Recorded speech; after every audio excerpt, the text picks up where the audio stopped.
We've got 10 minutes left, fellas. We're going to play my yearbook game, my college basketball yearbook, superlatives. We're going to go around the horn. I've got 4 of these that I'm going to hit you with.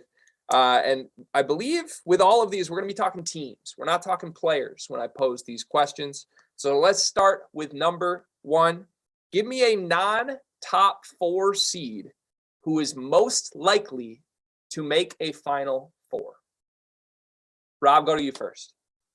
A non-top 4 seed. I'm contractually obligated to not say UConn in this spot. Producer Dagan said that he was going to kick me off the show if I said UConn. So I'm going to go with Alabama.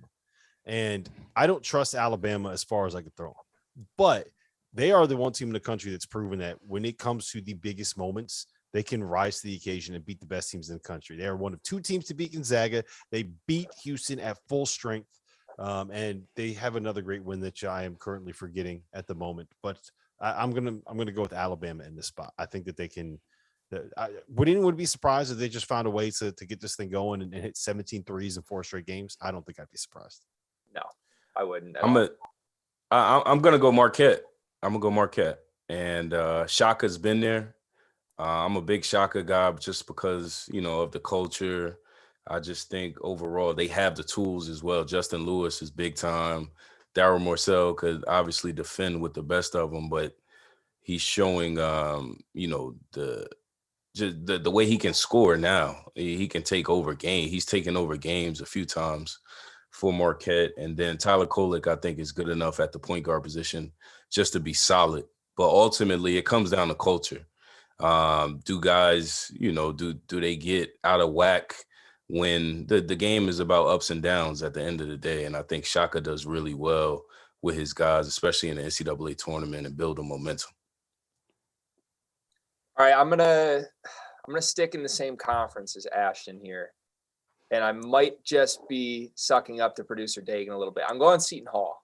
I haven't been able to shake this Seton Hall team. Rob's rolling his eyes at me for those listening on Sirius XM right now. But listen, Seton Hall, since the start of February, last month, they've been a top 25 team, according to Bart Torvik, ahead of teams like Purdue, like Villanova, like Providence, like both of the teams that you just gave, Alabama and Marquette.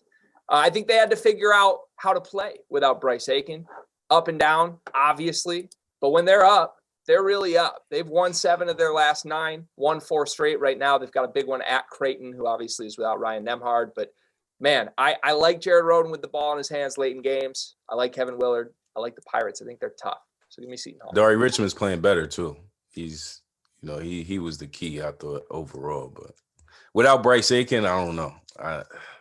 That's my thing. That's my thing. They don't have Bryce Aiken. Unless you got some inside scoop that he's coming back.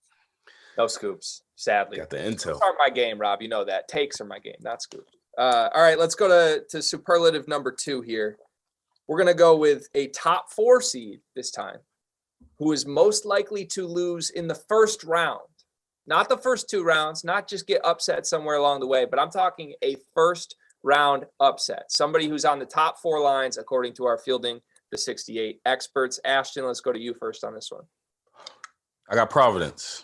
I'm just not a Providence believer. Only reason I say that is they don't have that one guy that can take over games at any point, any time. You talk about like an Iowa we just mentioned with Keegan Murray, Wisconsin with Johnny Davis. Like there's nobody that really sticks out in terms of just taking over a game at will. They have obviously one of the hardest playing teams in the country. Ed Cooley gets his guys to play hard, but ultimately I just don't see that one guy that can consistently take over games. So I just wouldn't be surprised, in the neutral court. I wouldn't be surprised if those guys lose. So I'm going to do my 3 cheers early. Cheers to Ashton Gibbs for the Providence slander on this stream tonight. I'm going to go with UCLA. I thought that I picked them to go to the Final Four in the preseason, and it just feels like a team that has not quite figured it out.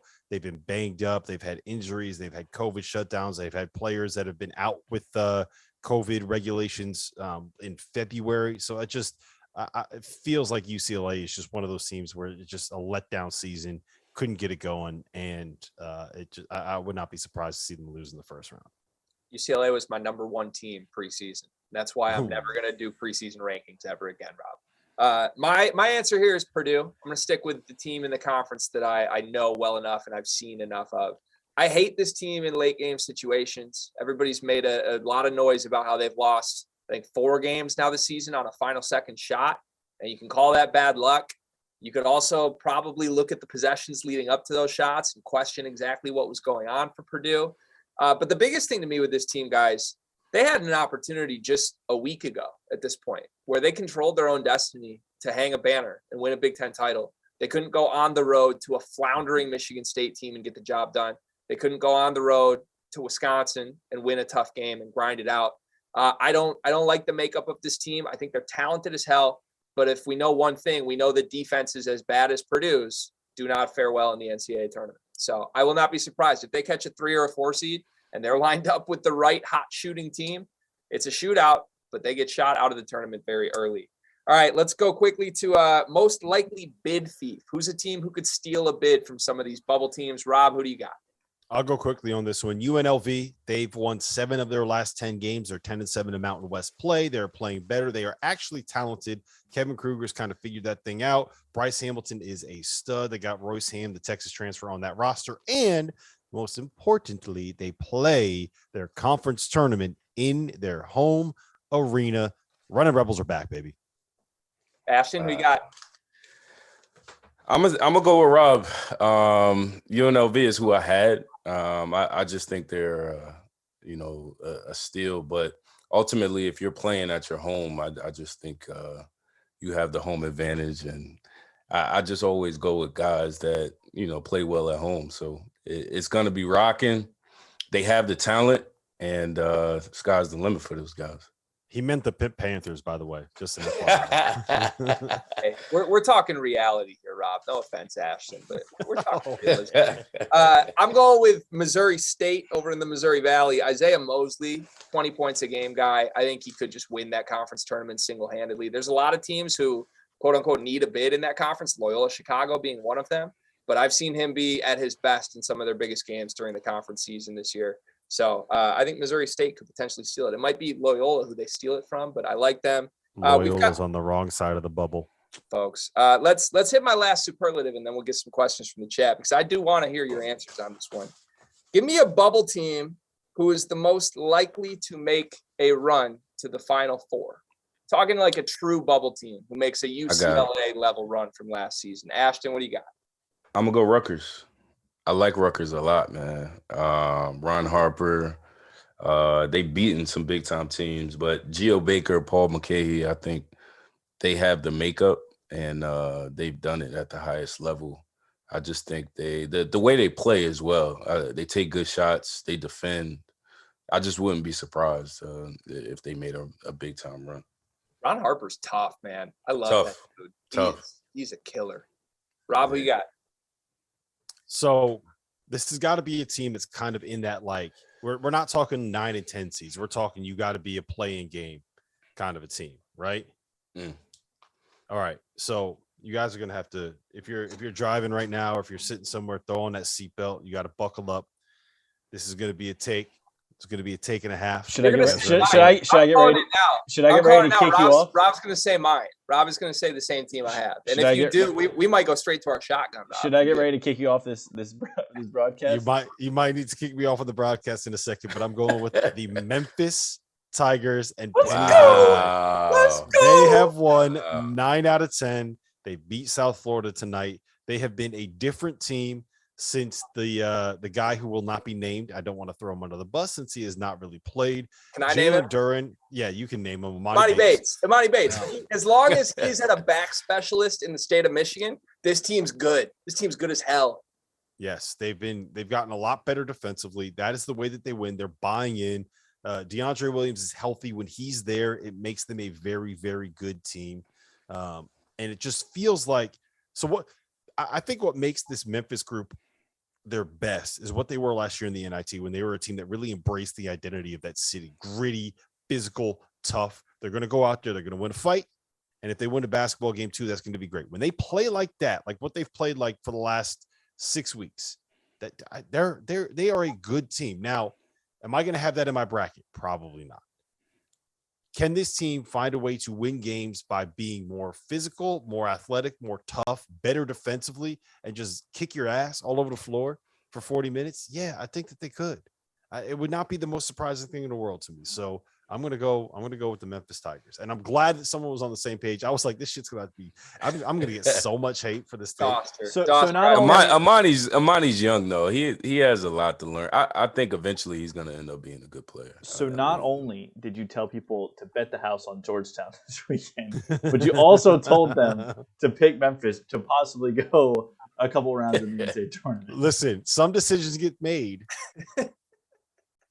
Yeah, it's that little liquid in the cup there. Listen, I'll drink. You need that pinky when you drink it. You need that pinky when you drink it. I will drink to that, Rob. I've never loved you more, Doster. I was gonna feel alone on that island as well. But this team is 6th in the country since the start of February. Like, we're not talking they've been playing good basketball. They've been playing great basketball.